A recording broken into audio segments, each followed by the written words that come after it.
하나님의 말씀은 사무엘하 10장 1절에서 19절의 말씀입니다.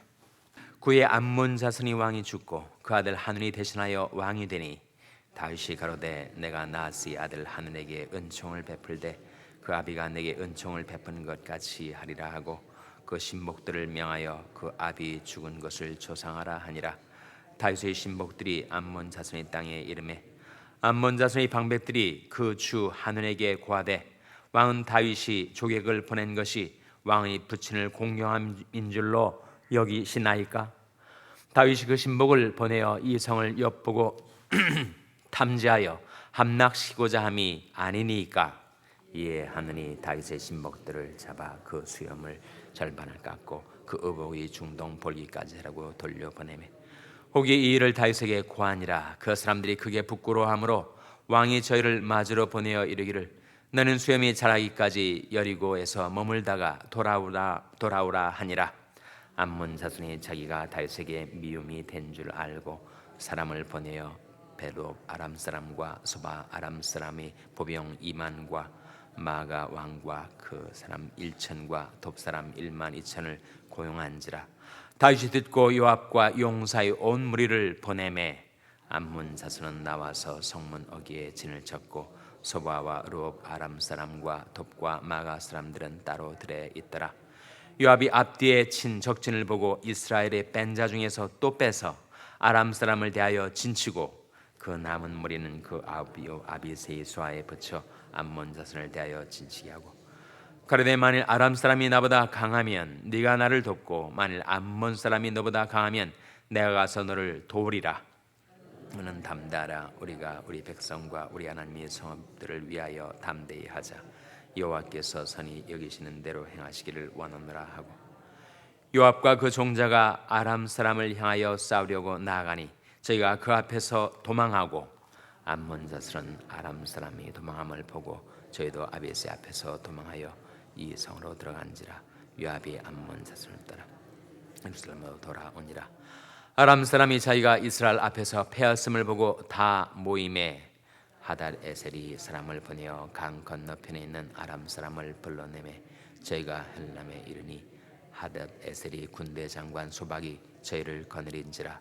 혹이 다윗에게 고함에 저가 온 이스라엘을 모으고 요단을 건너 헬람에 이르매 아람 사람들이 다윗을 향하여 진을 치고 더불어 싸우더니 아람 사람이 이스라엘 앞에서 도망한지라. 다윗이 아람 병거 700성의 사람과 마병 4만을 죽이고 또 그 군대 장관 소박을 치매 거기서 죽으니라. 다 같이 읽으시겠습니다.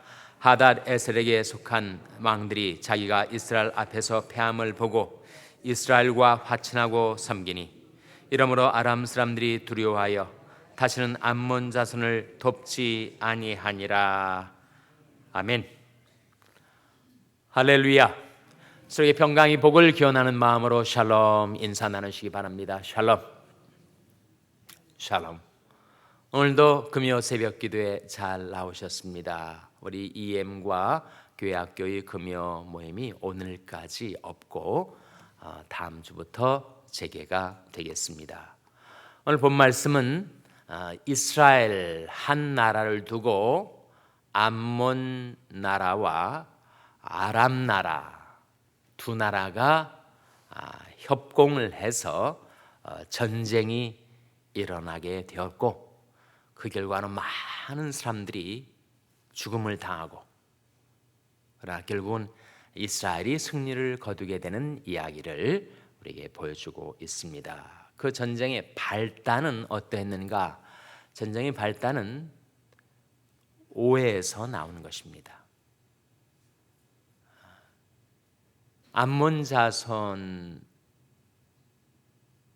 지도자들의 판단착오, 그것이 전쟁을 발발케 했습니다. 1절 말씀해 보시면 그 후에 암몬 자손이 왕이 죽고, 이 암몬 자손이 왕의 이름이 나오죠. 뭐라고 나옵니까? 나하스라고 나오죠. 암몬 자손의 왕 나하스가 죽었을 때 그 아들 하눈이 대신하여 왕이 되었습니다.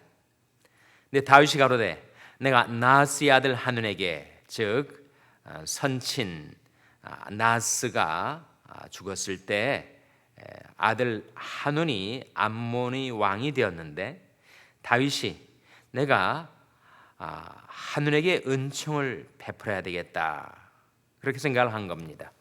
그 아비가 내게 은총을 베푼 것 같이 하리라. 다윗은 자기에게 은혜를 베푼 사람을 잊질 않아요. 다윗이 사울의 정적이 돼서 사울의 칼날을 피하여 이리저리 피신하고 다닐 때 모압의 망명객으로 있었습니다. 모압과 암몬은 바로 인근 나라고 그리고 같은 입장을 취했기 때문에 그 암몬 나라가 다윗에게 한때 은혜를 베풀었던 것을 다윗이 기억하면서 그 아비가 내게 은총을 베푼 것을 내가 기억하고 그 아들 한운에게 은총을 베풀리라 하면서 그 신복들을 명하여 그 아비 죽은 것을 조상하라 해서 조문단을 암몬 나라에 보낸 것입니다. 다윗의 신복들이 암몬 자손의 땅에 이름에 3절에 보시면 암몬 자손의 방백들이, 방백은 대신들을 가리킵니다. 요즘으로 말하면 장관들을 가리키죠. 지도자들입니다. 암몬 자손의 방백들이 그 주 한운에게, 즉 새로운 왕이 된 한운에게 말하기를 왕은 다윗이 조객을 보낸 것이 왕의 부친을 공경함인 줄로 여기시나이까. 다윗이 그 신복을 보내어 이 성을 엿보고 탐지하여 함락시고자 함이 아니니까. 이 방백들이 왕에게 지금 레코멘데이션을 하고 있는 것이 그것이 바른 판단이었어요? 잘못된 판단이었어요? 잘못된 거죠.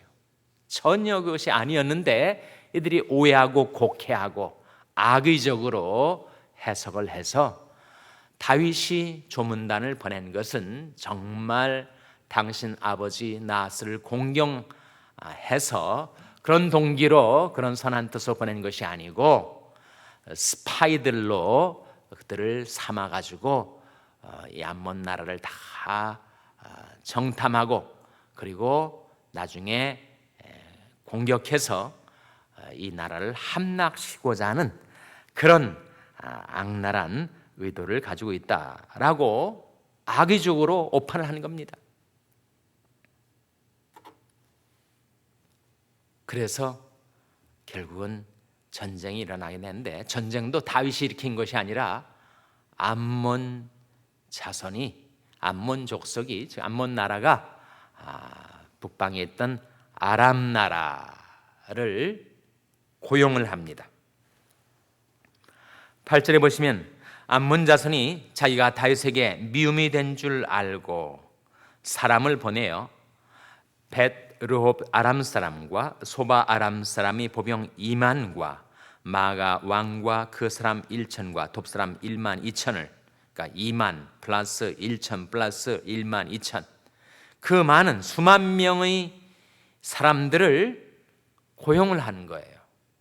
그러니까 자기 군사들을 풀고 이웃나라 군사들을 고용을 해서 이스라엘과 싸우게 된 것입니다.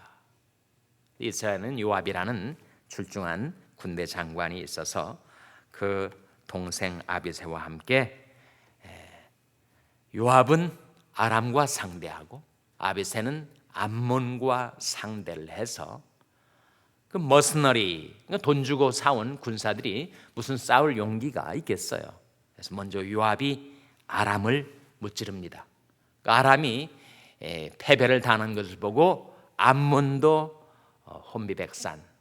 그래서 엄청난 병력으로 이스라엘과 전쟁을 벌였지만 결국은 그 연합 두 나라가 전쟁에서 완전히 패배를 당하고 그리고 이스라엘이 결국 승리를 거두게 되죠.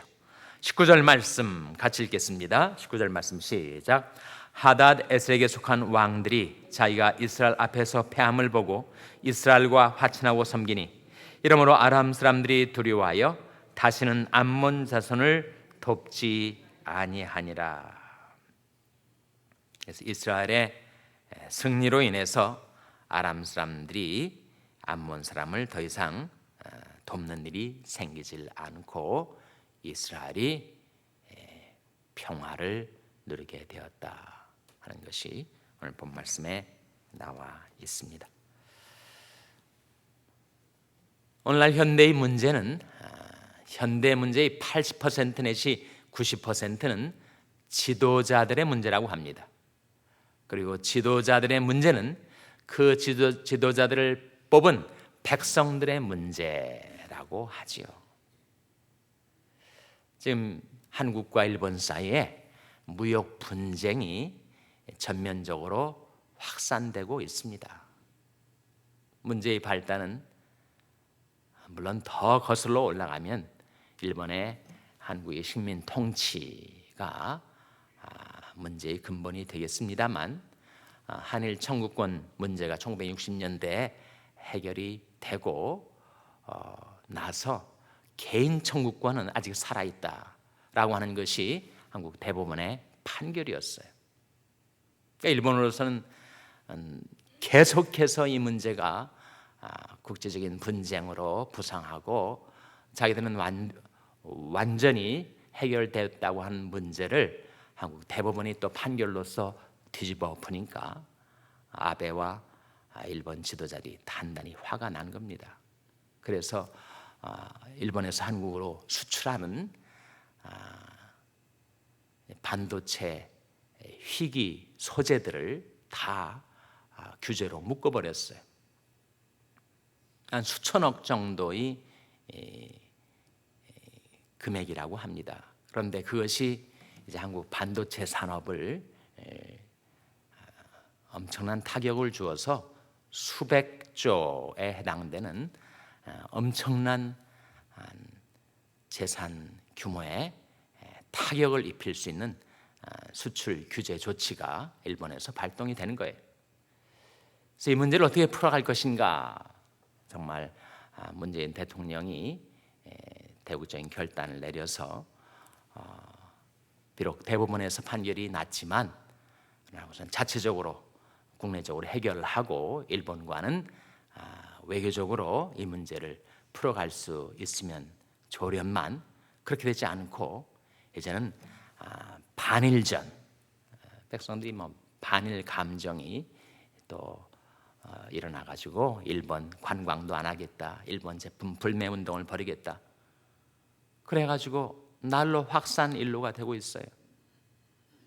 전남 도청을 방문한 문재인 대통령이 이순신 장군을 3번이나 언급하면서 이것은 마치 임진왜란 때 일본과의 전쟁을 연상시키고 배 12척으로 나라를 지켰다고 하면서 그렇게 얘기를 하고 있으니 백성들은 또 일본 제품 불매 운동을 벌이고, 여당의 한 지도자는 또한 구한말 때 의병을 일으켰던 것처럼 일본과 싸울 의병을 일으켜야 되는 것처럼 말을 하고, 정말 죽어나가는 것은 기업인들입니다. 삼성과 SK와 정말 세계적인 굴지 기업들이 반도체 산업을 키워나가는 데 있어서 반드시 있어야 될 부품 희소재들이, 희귀 자원들이 다 공급이 차단이 되면 어떻게 그 산업을 이끌어갈 수가 있겠어요? 정말 지도자들이 오판, 물론 아베도 문제죠. 아베도 정말 자신의 재집권을 위해서 일본 반한 감정을 이용한 득표를 위해서 계산을 하겠지만, 지도자들이 이렇게 하면서 백성들이 죽어나가는 것입니다. 현대 문제의 80-90%는 지도자들의 문제고, 그 지도자들의 문제는 그 지도자들을 뽑은 백성들의 문제다. 정말 우리 한 민족이 이 난관을 타개하기 위해서 우리가 하나님께로 돌아와야 합니다. 하나님 편에 서야 합니다. 과연 일본과 한국이 이렇게 무역 분쟁을, 이제 전면적인 전쟁을 일으키면 어느 나라가 승리할 것인가? 관점에 따라서 이것은 게임이 되지 않는 압도적인 일본이 승리로 끝날 것이다.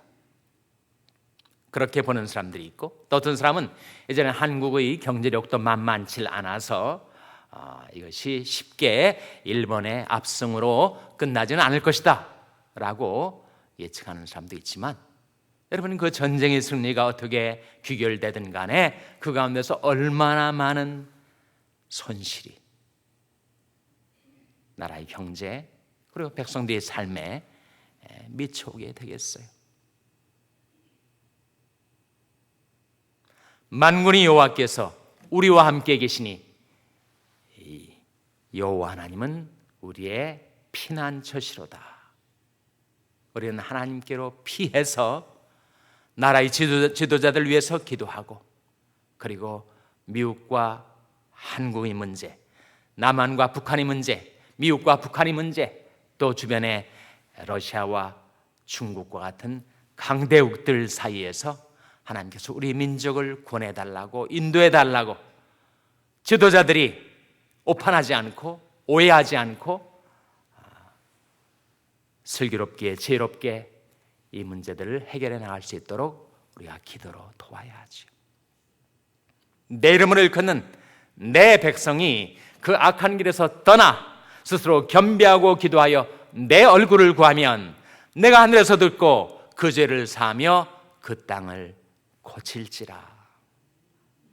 우리가 나라의 지도자들을 위해서, 세계 지도자들을 위해서, 그리고 우리 민족을 하나님이 긍휼히 여겨 주셔서 이 어려움도 결국은 극복하고 우리 민족이 오히려 이 환난을 통해서 하나님께 회개하고 부복하고 기도하는 우리 민족, 우리 백성들이 될 수 있도록 우리가 기도로 도와야 하겠습니다. 기도하시겠습니다. 오늘 말씀 기억하며 하나님께서 저희 민족을 불쌍히 여기시고 하나님께로 회개하고 하나님께 부복하고 하나님께 기도하는 백성들, 지도자들 되게 해달라고 기도해 주시기 바랍니다. 우리 자신을 위해서 기도할 때 하나님, 저희들이 하나님께서 주시는 은총과 복을 받기 위해서 정성껏 기도하며 살게 하여 주시옵소서. 기도하시기 바랍니다. 우리 자녀들을 위해서 기도할 때 하나님, 저희 자녀들이 기도하는 법을 가르쳐 주셔서 하나님께 기도하여 응답받는 자녀들 되게 주시옵소서. 기도하시기 바랍니다. 병생에 약한 지체들 위해서 기도하실 때도 하나님, 생명의 성령의 능력으로 그 생명을 지켜주시고 소생케 하여 주시옵소서. 위하여 기도해 주시기 바랍니다. 우리 샬롬교를 위해서 기도할 때 하나님, 저희 샬롬교가 하나님의 선하신 뜻을 깨달아 그 뜻 가운데로 행하며 하나님 앞에 기도하는 교회가 되게 해 주시옵소서. 위하여 기도해 주시기 바랍니다. 여러분이 생업을 위해서 기도하시고 북한 어린이 선교를 하시는 우리 한슈나이더 재단을 위해서 기도해 주시기를 바랍니다. 하나님, 이 아침에 하나님 앞에 나온 저들을 성령으로 충만케 하여 주시옵소서. 이런 제목들로 우리 합심해서 기도하겠습니다.